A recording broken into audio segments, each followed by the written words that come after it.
নমস্কার, কেমন আছেন সবাই? সুপ্রিয়ার ঘর কন্যা একটি ভিডিওতে সবাইকে স্বাগত। জানেন, অনেক দিন পর আমি এদিক ওদিক একটু ঘুরে ফিরে দেখতেছি।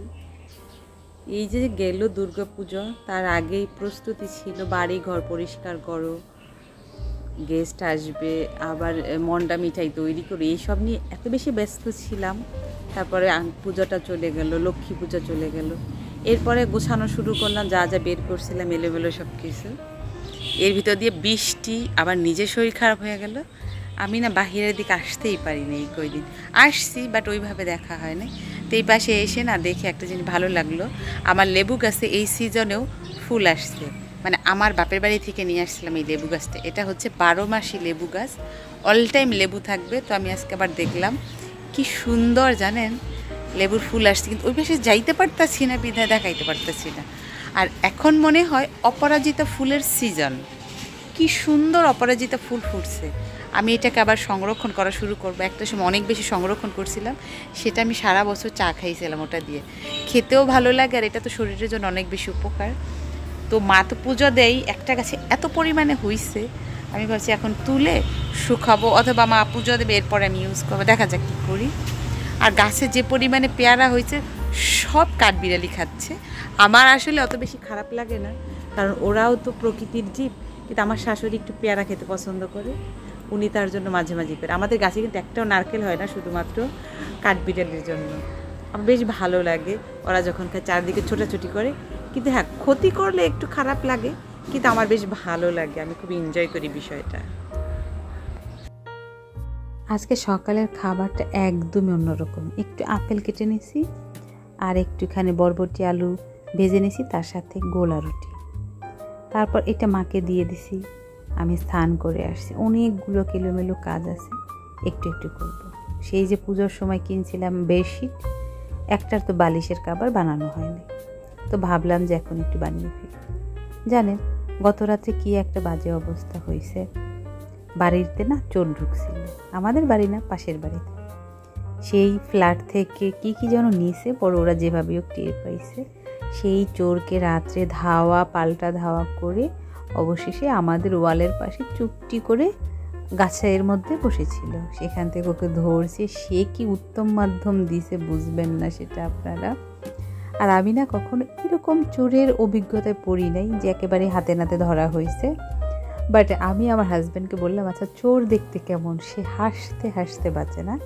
অ্যাকচুয়ালি এরকম মাইর খাওয়ার পর চোর আমি কখনোই দেখিনি সামনাসামনি, আমাদের বাড়িতেও না, কোথাও না। কালকে দেখলাম, জানেন, আমার খুব কষ্ট লাগছে। তাকে যে বেধম মাইর দিছে, সে প্রচণ্ড চিৎকার করছে। এরপরে সারা রাত্রে একদমই ঘুমাতে পারিনি, খুবই বাজে অবস্থা। মানুষ অবশ্যই পেটের দায়েই চুরি করে, কিছু করার নাই, আর আমরা কিছু করতেও পারবো না। যাই হোক, আপনাদের সাথে কথা বলতে বলতে আমার বালিশের কাবার দুটো বানানো হয়ে গেছে। জানেন, আমার শাশুড়ি এই মাত্র বলতেছিল যে তুমি একটু টুকটাক কাজ করো বিধায় কত টাকা বেঁচে যায়। কথাটা কিন্তু একেবারেই সত্য। হাতের কাজ প্রত্যেকটা মেয়েরই একটু একটু জানা উচিত, তাহলে নিজের কিছু কাজ অন্তত কারোর উপর ডিপেন্ডেন্ট হওয়া লাগে না। আমি টুকটাক যতটুকু পারি, আমার কারো কাছে যাওয়া লাগে না, বরঞ্চ আমি বাইরে থেকেও টাকা ইনকাম করতে পারি চাইলে। কিন্তু যেখানে আসছি, এখানে তো কাউকে চিনি না আমি সেরকমভাবে, কয়েকজন হাতে গোনা। তাদের তো পূর্ব পরিচিত লোকজন আছে, সেখান থেকেই বানায়। কিন্তু আমার কাছে যারা বানাইতে আসে, আমি দেখছি তারা দ্বিতীয়বার অন্য কোথাও যেতে চায় না। হয়তো আমি আমার সময় সুযোগের কারণে করতে পারি না। বেশ সুন্দর লাগতেছে কালারটা।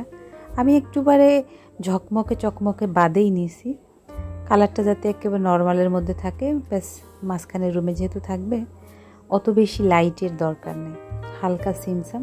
খুবই ভালো লাগছে কালারটা আমার, আর ছাড়েরও খুব পছন্দ হয়েছে। আমি চাইছিলাম কিন্তু পুরো শ্যাওলা কালারের নিতে, কিন্তু একেবারেই শ্যাওলা কালার পাইনি। এই তো অরেঞ্জ কালারের মধ্যে বেশ সুন্দর লাগতেছিল। জানেন, আজকে ভিডিওটা শুরু করছি সকালে, কিন্তু সকাল থেকে কন্টিনিউ করতে পারিনি। ওই যে চোরের গল্পটা বললাম, এরপর থেকে মানুষজন এত বেশি আসা শুরু করছে, এটা ওটা জিজ্ঞাসা করতে করতে তারা বারবার আসতেছিল বিধায় কোনো কাজ করতে পারেনি। আর রান্নাবান্নাও একেবারে ফাঁকিবাজি হয়েছে। আজকে নিরামিষের বার যেহেতু, তার জন্যই অত বেশি রান্নাবান্না ছিল না। আমার শাশুড়ি রাতের বেলা ঘুমায় নাই, উনি ঘুমাইছে একটার সময়, সেই সময়টা আমি বসেছিলাম। আর যেহেতু একবার বাড়িতে চোর ঢুকছিল, ভয় কিন্তু একটু এখন হয়েই যায়।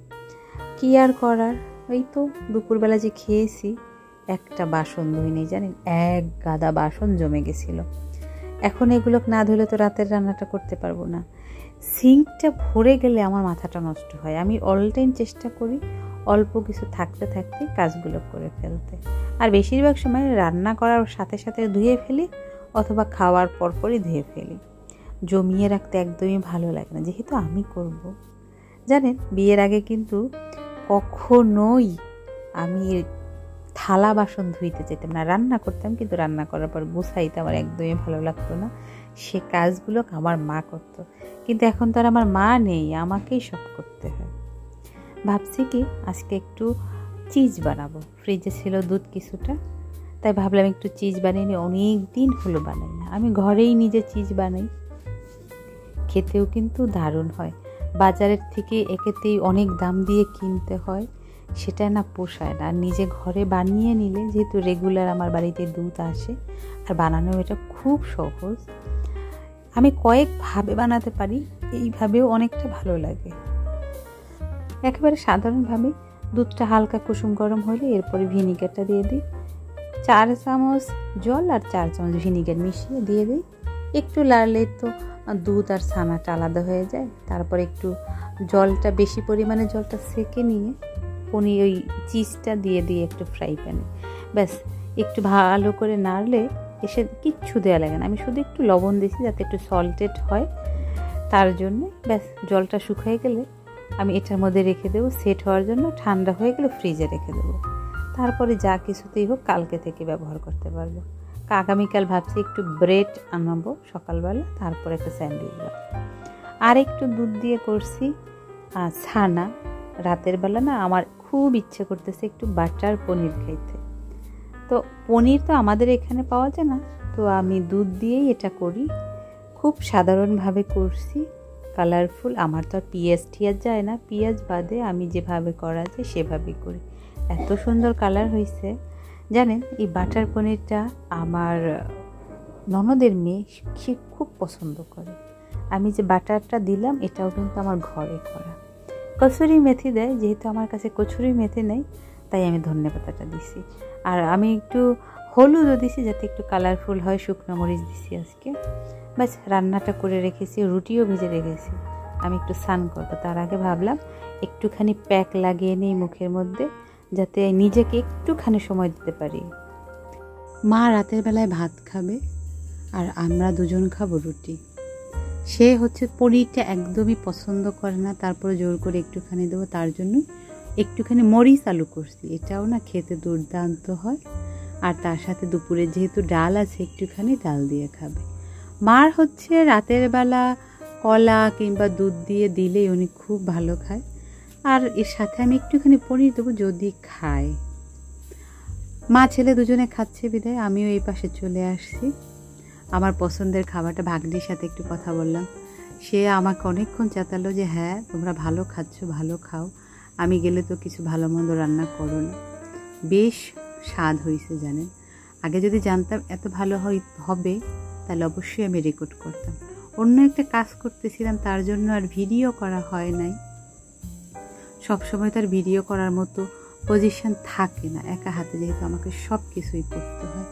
কি আর করার, অন্য কোনো একদিন অবশ্যই আমি শেয়ার করব। আমি যেহেতু পেঁয়াজ রসুন দেই না, খেতে কিন্তু দুর্দান্ত হয়েছে। স্মেলটা এত ভালো লাগতেছে আমার কাছে। অনেকেই আছে পনির রান্না করলে শক্ত হয়, কিন্তু আমি পনির যতবারই রান্না করছি আমি অনেক সফট করেই রান্না করি। আমি জানি না, এটা আমার কাছে মনে হয় তো সবারই পনির এরকম হয়, কিন্তু আমি অনেকের কাছে শুনছি শক্ত হয়ে যায়। রাতের খাবারটা তো জম্পেশ হয়েছে। সে পনির অত বেশি ভালোবাসে না, বাট আমি অনেকটা ভালোবাসি।